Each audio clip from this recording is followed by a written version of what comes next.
দেখছেন tough talk with Ritabrata. আজকে আমাদের সঙ্গে রয়েছেন ডক্টর সৌমিক দাস, গায়ক। গায়কটাই ঠিক আছে তো নাকি? হ্যাঁ হ্যাঁ, বিদ্যজন বুদ্ধিজীবী একদম না, একদম নয়। রাজনীতি লোভ হয় না, কোনো লোভ হয় না, বিশ্বাস করো। আমি কিন্তু একটা কথা, বিরতির সময় আমি চা খেতে খেতে একটা কথা ভাবছিলাম যে এই মুহূর্তে আমি যতটুকু জানি, তুমি আমায় তুমি বলছো, আমি আপনি বলছি, আমি তুমি বলবো। তার কারণটা হচ্ছে, নয়তো প্রত্যেকে ভাববেন দর্শকেরা যে আমি বয়স কমানোর চেষ্টা করছি, কিন্তু কারণ তুমি আমার থেকে যতই চুল সাদা করো, আমার থেকে বেশি বয়সী নও, সুতরাং তুমিই বলবো। তুমি বললেও টাফ টকের প্রশ্নগুলো থাকবেই, টাফই থাকবে, কোনো সফট হবে না। না, তুমি মুখোশটা তো খুলবে, বললেই তো। আমাকে তো মুখোশ খুলতেই হবে। আমার বক্তব্য হচ্ছে, এরকম তো আমরা ৭-এর দশক দেখেছি, ঘোর বামপন্থা। মানে আমরা হয়তো তখন জীবদ্দশায়, মানে জ্ঞান হয়নি, আমরা শুনেছি। তা সেই সময় তো আমরা দেখেছি নকশাল আন্দোলন হয়েছিল, তাতে প্রচুর ছেলে, প্রচুর মেধাবী ছেলে, প্রচুর মেধাবী শিল্পী, সাহিত্যিক, গায়ক, কবি, তারা বাড়ি ছেড়ে একেবারে রণভূমিতে পৌঁছে গিয়েছিলেন। তার মধ্যে কতিপয় বুদ্ধিমান যারা বেঁচেছিলেন, তারা কিন্তু গাঢ়স্থ জীবনে ফিরে এসেছিলেন। আবার আমরা দেখেছি একটা সময় এ রাজ্যে বাম আন্দোলন হয়েছে, কংগ্রেসের সন্ত্রাসের বিরুদ্ধে, ৭২-এর সন্ত্রাসের বিরুদ্ধে আন্দোলন করেছেন, গণতন্ত্রের কথা বলেছেন। তারা ক্ষমতায় এসে ৭৭-এর পর যে সমস্ত বন্দীরা রাজনৈতিক কারণে বন্দী হয়ে আছেন, তাদের মুক্তি দিয়েছেন। তারপর আমরা দেখলাম নন্দীগ্রাম, সিঙ্গুর, লালগড়। আমরা দেখলাম শীর্ষ নেতৃত্ব নয়, কিন্তু মধ্যবর্তী এমন সব বাম নেতারা এত কাজ করলেন, এমনই কাজ করলেন, নিজেদের বাড়ি তৈরি হলো, নিজেদের গাড়ি তৈরি হলো, নিজেদের প্রতিপত্তি হলো, নিজেদের ছেলেমেয়েরা চাকরি পেল। বাম যুগের অবসান হলো, পরিবর্তন হলো। এই পরিবর্তন আনার সময় সেই মুখগুলোকে দেখেছিলাম, চলচ্চিত্রকার, সঙ্গীতজ্ঞ, সঙ্গীত শিল্পী, অভিনেতা, কবি, সাহিত্যিক, তারা পরিবর্তন আনলেন। কিন্তু পরিবর্তনে আনার পরে তাদেরও অনেক পরিবর্তন হয়ে গেল। আজকে প্রকাশ্য রাজপথে একজনও কোনো সরকার, সেটা কেন্দ্র সরকার হোক, রাজ্য সরকারের ইন্ধন না থাকলে কেউ নাবে না। সাধারণ মানুষের কাছে কথা বলার লোক নেই। দু একজন গুটি কয়েক মানুষ আছেন, শঙ্খ ঘোষের মতো খুব শ্রদ্ধেয় ব্যক্তিত্ব, একদম, তারা ছাড়া কেউ কিছু কথা বলতে ভয় পায়। ঠিক সেই জায়গায় দাঁড়িয়ে এই মুহূর্তে এটা তোমার ক্যালকুলেশন নয় তো, যে রাজ্যে কোনো কারণে মনে হচ্ছে এত দলবদল হচ্ছে, যদি পরিবর্তন ঘটে তাহলে আমি শের হয়ে উঠব? না না, এরকম কিছু না। আমি না খুব সহজভাবে জিনিসটাকে ভেবেছি। কিরম জানো তো, মানে গায়ক, বিধায়ক, গায়ক, এমপি এগুলো হওয়ার ইচ্ছে নেই, বা এগুলো সব সময় জবাব দেয়। আমি ওই জন্য আমি শুধুমাত্র আজকের কথা ভাবি, এবং আমি খুব বেশি করে না অতীতের কথা ভাবি। আমি সবসময় অতীতটাকে বর্তমানের সাথে তুলনা করি, ঠিক আছে? আর তুমি বলছো ভাবতে ভাবতেই তো বামপন্থাই অতীত হয়ে গেল। কোথায় অতীত হলো? একটা আদর্শ, একটা নীতি কখনো অতীত হয়? চিরকাল লেখা থাকবে। এবং অতীত কেন, আজকে দাঁড়িয়ে তো ইতিহাস তৈরি হলো আর একবার। বামপন্থার গান মানে তো ঘরে ফেরা প্রবীণদের গান। প্রবীণরা কি এই গান পছন্দ করবেন? প্রবীণরা তো পছন্দ করেন, আমার তো প্রবীণ শ্রোতাই বেশি। আমি জাস্ট বামপন্থার ওই জায়গাটা তুমি বললে অতীত হয়ে গেছে, আমি আবার বলছি বামপন্থীরা আজকে একটা ইতিহাস তৈরি হয়েছে। একটা কথা খুব প্রচলন আছে যে বামপন্থী মানেই হচ্ছে ধুতি পরিহিত, পাঞ্জাবি পরিহিত, এবং নতুন প্রজন্ম তারা উঠতে দেয় না। এই কথাগুলো না আজকে সমুচিত একটা জবাব হয়েছে। তিরুবনন্তপুরমে মেয়র হিসেবে আজকে শপথ নিয়েছেন আরজার বয়স ২১ বছর, অঙ্ক অনার্সের ছাত্রী, এসএফআই এর যুবনেতা ছিলেন, নেত্রী ছিলেন। বঙ্গে সম্ভব? সেটা কেন সম্ভব না? নতুন মুখ এলেই তো নতুন করে বিশ্বাস অর্জনের রাস্তা খুলবে। তার কারণ বামপন্থীদের ৩৪ বছরের রাজ্য পরিচালনার মধ্যেও কিছু খামতি তো ছিল, সেই জন্যই তো মানুষ পরিবর্তন চেয়েছিল। এবং এই জনমতকে, এই বিপুল জনমতকে সেই সময়কার বামপন্থী নেতারা তো সম্মান দেখিয়েছিলেন। নবীন যারা এলো, তারাও তো, নবীন যারা এলো রাজ্যসভায়, যে মুখকে দেখলাম নবীন, সে তো এখন চলে গেল শাসক দলে, তৃণমূলে। তার কারণ বামপন্থী আদর্শের মধ্যে রাজনৈতিক ব্যক্তিত্ব হিসেবে নিজের পরিষ্কার রাখার সঙ্গে সঙ্গে ব্যক্তিগত জীবনও নিজের পরিষ্কার থাকাটা ভীষণভাবে সাফসুতরো থাকতেই হবে। যদি ওই ব্যক্তিগত জীবনও কোথাও কালি লাগে, তাহলে আমি যতদূর জানি, গভীরভাবেই জানি, সেখানে কিন্তু রাজনৈতিক ব্যক্তিত্ব হিসেবে তোমার জামা পরিষ্কার থাকলেও তুমি জায়গা পাবে না। সেই জন্য যাকে যাওয়ার তো যেতেই হবে। দল বদলটাকে কিভাবে দেখছো? দল কি বদল হচ্ছে সেসব নেতাদের যাদের চরিত্রবান খুব, তারাই কি দল? না, আমি এটা মনে করি যারা আদর্শের সঙ্গে মিলাতে পারছে না। এটাকে বাইনারিতে 0-1 ভাববি না, মানে আমি একদমই ভাবছি না। তার কারণ একটা আদর্শ তো আমরা ছোটবেলা থেকে অনেক জিনিসকে শাশ্বত বলে ধরে আসি, তার পরবর্তীকালে আমাদের এটা বোধোদয় হতেই পারে যে যা শাশ্বত ভাবছিলাম তা হয়তো নয়। ঠিক আছে, তারপরে যারা এখন দল পরিবর্তন করলো, সবুজ থেকে গেরুয়ায় চলে গেল, তাদের আদর্শগত পরিবর্তন হচ্ছে। আদর্শগত পরিবর্তনের জন্য যদি যেত, ঠিক আছে, গিয়ে পরের দিন থেকেই যে চলে গেল তাকে নিয়ে খেউড়, আর যে চলে গেল সে খেউড় করতে পারতো না। এই খেউড়টাতে আমার ভীষণ আপত্তি আছে। সেইখানেই আমার পরিষ্কার মনে হচ্ছে এটা খুব একটা হ্যান্ডমেড গেম, একবারে হাতে করে তৈরি করা হচ্ছে একটা খেলা। যদি আমরা একটু পিছিয়ে যাই তাহলে এই 34 বছরের বাম শাসনের বিরুদ্ধে সমগ্র ডানপন্থী যে দলগুলো ছিল এবং মানে রাজনৈতিক দল যারা, তাদের কিন্তু একখানা কোলাবোরেশন ছিল যে যেভাবে হোক এই বামপন্থী সরকারের মাজা ভাঙতে হবে, নইলে আজকে দাঁড়িয়ে তুমি আমাকে বলো, আমাকে কেন তোমাকে কেন, তুমি যে কোনো সাধারণ মানুষকে জিজ্ঞেস করো তো যে আজকে আমাদের এখানে যে আন্দোলনের মধ্যে দিয়ে সরকার তৈরি হয়েছিল, সেই সময় সেই আন্দোলন না হয়ে যদি সেখানে কারখানা তৈরি হতো, তাহলে আজকে আমাদের রাজ্যে আজকে যে পরিস্থিতি আছে তার থেকে ভালো পরিস্থিতি থাকতো কি থাকতো না? আমার বক্তব্য, সরকার আসার পরেও কারখানার জায়গায় থাকতেই পারত। শুধুমাত্র বিরোধিতা করব বলেই বিরোধিতা করা, এইটা করে এই 9 বছর ধরে পশ্চিমবঙ্গে শিল্পের যে হাহাকার, এইটাকে তৈরি করার প্রয়োজন ছিল না। আমি অনেকদিন আগে, তখন আমি আরো অনেক তরুণ আর কি, সবে আমি সাংবাদিকতা শুরু করেছি, আমি একজন আমার খুব প্রিয় গায়ক, তার একটা গান আমার খুব প্রিয়, আমার সৌভাগ্য হয়েছিল তাকে গুয়াহাটিতে বসে তার সাক্ষাৎকার নেওয়া। আচ্ছা, তার নাম ভূপেন হাজারিকা। আমি এক যাযাবর। তাকে আমি প্রশ্ন করেছিলাম, তিনি একটা কথা বলেছিলেন, সেটা শুধু আমার সেই সাক্ষাৎকারে নয়, অনেক সাক্ষাৎকারেই বলেছিলেন, পল রবসনের সেই কথা, যিনি একটা গিটারকে মনে করতেন সমাজ পরিবর্তন করে দিতে পারে। তুমিও সমাজ পরিবর্তনের গান, এই সময়টাকে পরিবর্তনের গান, এই গান বাজছ। আজ অবধি কোনো পুরস্কার পেয়েছো গান গেয়ে? গান গেয়ে পাইনি, গান লেখার জন্য পেয়েছি। গান লেখার জন্য পুরস্কার পেয়েছি। আর কোনো এমন জিনিস দেখতে পেয়েছো যেই গানটার ইম্প্যাক্ট বা প্রভাব মানুষের কাছে পড়েছে, তার প্রভাব ফিরে এসছে? এটা তো মানে আর কি আমার পলিটিক্যাল স্যাটায়ার সিরিজের গানগুলোর পরে আমি মানে আর কি দুরকম প্রতিক্রিয়াই তো পাই মানুষের থেকে। কেউ হয়তো গালাগাল দেয়, সোশ্যাল মিডিয়াতে এখন সবাই সবার খুব কাছের, তো কেউ গালাগাল দেয়, কেউ প্রশংসা করে, কেউ আলোচনা করে, যেটা সব থেকে ইম্পর্টেন্ট। আমার শ্রোতারা আমার সাথে আলোচনা করছে, এইটা আমার কাছে সব থেকে ইম্পর্টেন্ট। এই জন্যই আমি রাজনৈতিক স্ক্রিপ্ট বা রাজনৈতিক প্রবন্ধ ছেড়ে আমি রাজনৈতিক গান গাওয়া শুরু করেছি, যে আলোচনাটাকেও পড়বে না, গানটা আলোচনা করার জন্য। এবং মানে কোনো জায়গা থেকে না একটা প্রচন্ড রকমের বীতশ্রদ্ধ হয়ে এই স্যাটায়ারের ধারাটাকে আমি নিয়ে আসি। আমি কিন্তু মানে সিরিয়াস গান গাই না, পলিটিক্যাল যে সিরিয়াস কথাগুলো, আমার না এই সমস্যাগুলোর মধ্যে দিয়ে মানে আর কি পথ চলতে চলতে মানুষও এত গাসোয়া হয়ে গেছে না সমস্যাগুলো, যে সেখানে আমার ছোট্ট সাংবাদিকতা, রাজনৈতিক সাংবাদিকতার অভিজ্ঞতা বলে, রাজনৈতিক সিরিয়াস কথা রাজনীতিবিদ বা বিদ্বজনেরা যখন বলেন, সেটা প্রতিশ্রুতির ফাঁকা বেলুন ছাড়া আর কিছুই না, এটা ফাঁপা বেলুন ফুলিয়ে দেয়। পাউচ বলে যে গানটা তীব্র প্রতিক্রিয়া সৃষ্টি করেছে, তার কোনো ঝড় এসেছিল তোমার কাছে?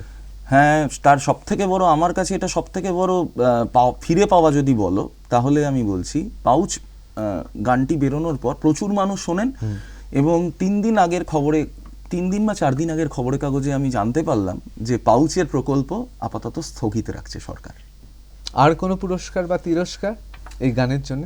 গানের জন্য পুরস্কারের সংখ্যাই বেশি, সেই জন্য তিরস্কারটা বলবো না। পুরস্কার মানে হচ্ছে যে শ্রোতারা গান শোনেন, তারা আমার সাথে যোগাযোগ করেন, আমার গান ভালোবাসেন, সেটা অকুণ্ঠভাবে বলেন, আমার গানের লাইন বিভিন্ন জায়গায়, বিভিন্ন ফেসবুক পেজে, বিভিন্ন জায়গায় কোটেশন হিসেবে ব্যবহার হয়, বহু টি শার্টে ব্যবহার হয়।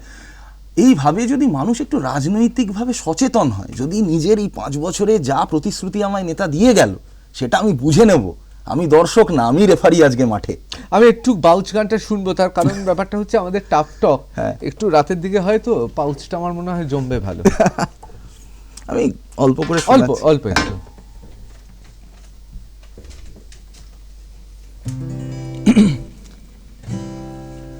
সরকার দরাজ হাতে দিল পাতে মদের গেলাস, ভুল বুঝো না। সরকার দরাজ হাতে দিল পাতে মদের গেলাস, ভুল বুঝো না। এসে গেল 20 টাকাতে পাউচ ভরে তরল সোনা, এসে গেল 20 টাকাতে পাউচ ভরে তরল সোনা। দিনে ভাত জুটছে পেটে শ্রমজীবী ক্যান্টিনেতে, দিনে ভাত জুটছে পেটে শ্রমজীবী ক্যান্টিনেতে। যত সব সে কুমাকু ভাবছে লোকের পেটের জ্বালা, তুমি সরকারটা চালাও পেটে ভাত নাই বা জোগাও, তুমি সরকারটা চালাও পেটে ভাত নাই বা জোগাও। পেটে খেলে তবেই পিঠে সয়, আছে কোথায় তা বলা। একজন গরিব বেজায় মোট বয়ে খায়, দিনের শেষে 60 টাকা পায়। একজন গরিব বেজায় মোট বয়ে খায়, দিনের শেষে 60 টাকা পায়। বাড়িতে 4টে পেটে আগুন সাধারণ, তাও বোঝো না। সময় কম, অনেক প্রশ্ন আছে, আরেকটা গান আমাকে শুনতেই হবে। তবে আপনাদের জানিয়ে রাখি, এই গান গাওয়ার সবচেয়ে বড় পুরস্কার যেটা তিনি পেয়েছেন, দুজন খুব বড় ইভেন্ট ম্যানেজার ডক্টর সৌমিক দাসকে বলে দিয়েছেন আর তাদের হয়ে গাইতে হবে না। আমার মনে হয় এটা একটা শিল্পীর খুব বড় পুরস্কার, বিশাল বড় পুরস্কার। আমি একদম সঠিক পথে হাঁটছি, এটা থেকেই বলি। আমি সবসময় বলবো এর পেছনে কাদের গভীর ষড়যন্ত্র আছে জানো? আমার যাদের মনে হয়, কিছু মনে করো না, সেটা হচ্ছে পাউচের মূল প্রতিদ্বন্দ্বী যারা বড় বড় মাল্টিন্যাশনাল কোম্পানি যারা মদ প্রস্তুত করেন, আমার মনে হয় তারাই এটা করেছেন। সৌমিক দাসকে গান গাইতে দেওয়া হবে না কারণ পাউচের বিক্রি বেড়ে যাচ্ছিল। আমার আরেকটা প্রশ্ন আছে, সেই প্রশ্নটা একটু সিরিয়াস প্রশ্ন। আমি যেই দুটো ইস্যু তোমাকে এই মুহূর্তে ভাবিয়েছে, আমাদের সময় খুব কম, এই দুটো ইস্যু নিয়ে দুটো গান আমি জানতে চাই। কোন দুটো পলিটিক্যাল সেটার, কেন্দ্রের কোন বিষয়, গোটা দেশের কোন বিষয় তোমাকে ভাবাচ্ছে, তাই নিয়ে কি গান? কৃষক আন্দোলন এই মুহূর্তে দাঁড়িয়ে দুকুলি কি শুনিয়ে দেবে নাকি? 100 বার। আমি তো চাই আমার গান আরো বেশি মানুষের কাছে পৌঁছক এবং মানুষ একই সাথে রাজনৈতিকভাবে সচেতন হোক। শোনাবো না কেন? আমি মেহনতি মানুষের পক্ষে, তারা নিশ্চিত পৌঁছবে লক্ষ্যে। বুকে ছাই চাপা আগুন আর চোখে মশালের রোশনাই। এই ঘাম ঝরা ফিলোসফি মিথ্যে, আর সরকারও পুলকিত চিত্তে চেপে ধরে গলা, যাতে গলা ছেড়ে গাওয়া ভুলে যাই। এই স্বাধীনতা খাবো না, মাথায় দেব জানি না, স্বাধীনতা দেয়নি তো অধিকার। যে দলিতের বাচ্চাটা পায় না প্রসাদ, তার দায় নেই স্বাধীনতা বোঝবার। আমি চাষিদের মিছিলেতে হাঁটবো, তুমি বাধা দিলে ঠিক ভীতু ভাববো। যেন কৃষি কল্যাণ সেজ আমার পকেট থেকে যায়। একই নিদারুণ প্রণয়ের সন্ধি, মাল্য আজও গৃহবন্দী। ঠিক শুভ দৃষ্টির আগে যৌতুকে ফাইল হারায়। এই তদন্ত কেনা বেচা, রাষ্ট্র সোনার খাঁচা, তাদের রমরমা চলছে। শস্যের দামটুকু পায় না গরিব চাষা, যুগে যুগে ওরাই তো মরছে। বাহ, আমাদের সময় কম, আমি আরেকটা গান শুনতে শুনতে আমি চলে যাবো, কিন্তু তার আগে দুটো প্রশ্ন। হ্যাঁ নিশ্চয়ই। সবচেয়ে ভয়ঙ্কর প্রশ্ন করে ফেলো। বামপন্থীদের এই মুহূর্তে কি দরকার? 1 হারমাদ, 2 সেকু মাকু। বামপন্থীদের এই দুটো যে বিশেষণ তুমি প্রয়োগ করলে, এর জন্য দরকার নেই। একটা প্রগতিশীল সমাজ তৈরি করার জন্য বামপন্থী আদর্শটার দরকার আছে অবশ্যই। আর আরেকটা প্রশ্ন, সেটা মুখোশ খুলে দেওয়ার প্রশ্ন। প্রশ্নটা হচ্ছে, যেহেতু অনেকের ধারণা বামপন্থাটা মূলত বয়স্ক মানুষরাই এখানে অত্যন্ত নিষ্ঠা এবং শিষ্ঠা ভরে পালন করছে, সেই জন্য নাকি ডক্টর সৌমিক দাস বয়সে অনেক কম হওয়া সত্ত্বেও চুলে সাদা রং করিয়েছেন। না, আমি সাদা রং করাইনি, তবে এটাও ঘটনা, আমার চুল পেকে যাওয়ার বয়স নয় ঋতব্রত। তো কিন্তু আসলে না, মানে এইটার এখনো প্রয়োজন হয়নি হয়তো, মানে আর কি, মানে এটা স্কুলে যাওয়া শুরু করলে তখন হয়তো চুলে রং করতে হবে, মানে তার মধ্যে কোনো অন্যায় নেই, তার মধ্যে কোনো অন্যায় না নেই। না না। যাই হোক, অল্প বয়সে চুল পাকলে কি কি হয় এই নিয়ে একদিন তো বসবই। তার আগে আমি তোমাকে আমাদের এখানে অনেক অস্বস্তিকর প্রশ্ন করেছি, আর+ নিউজের পক্ষে, দিনকালের পক্ষ থেকে তোমাকে ছোট্ট স্মরণিকা এবং আমি সময় নষ্ট করব না, এ রাজ্যে এ মানুষের জন্য যেটা জ্বলন্ত সমস্যা মনে হয়েছে এমন কোনো যদি গান থাকে, সেই গান গাইতে গাইতে আমরা অনুষ্ঠান শেষ করব। আমরা গান গাইতে গাইতে বিদায় নেব। সুতরাং আপনাদের জানিয়ে রাখি, প্রত্যেক শুক্র, শনি, রবিবার রাত 8টায় আর+ নিউজে টাফ টক উইথ ঋতব্রত দেখতে ভুলবেন না।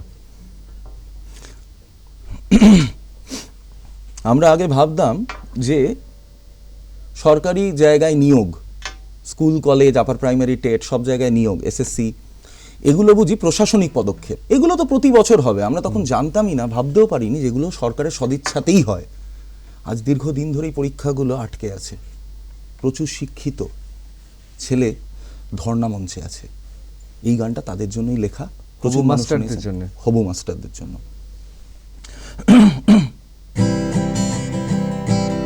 আইকম বাইকম তাড়াতাড়ি, হবু মাস্টার শ্বশুর বাড়ি, মাস্টার আজ হবুই আছে দরজায় সরকার।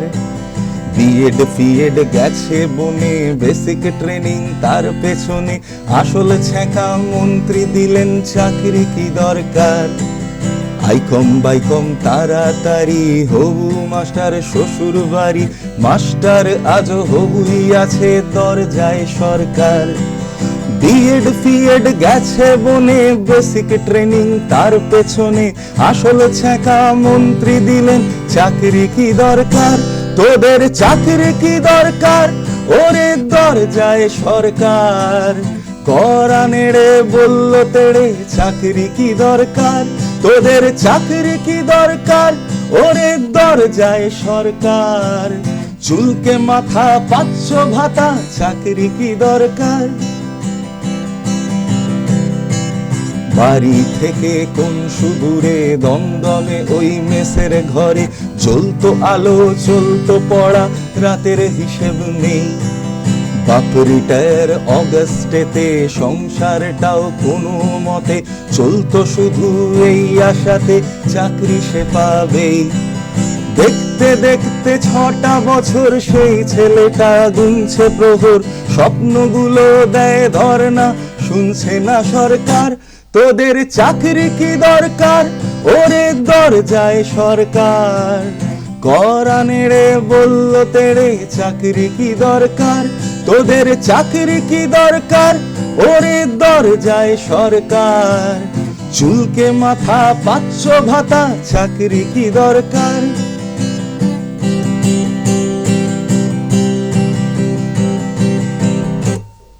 অসাধারণ। টাফ টক উইথ ঋতব্রত এখানেই শেষ করছি। আজকে সত্যি জমে উঠেছিল কথায়, গানে এবং শ্রমিকের নিজস্ব দার্শনিকতা, গভীরতা যা তার গানকে স্পর্শ করেছে। শিল্পীর কোনো জাত হয় না, শিল্পী তার মতো গাইবে, সময়ের গান গাইবে, এটাই স্বাভাবিক। আপাতত বিদায় নিচ্ছি টাফ টক উইথ ঋতব্রত থেকে।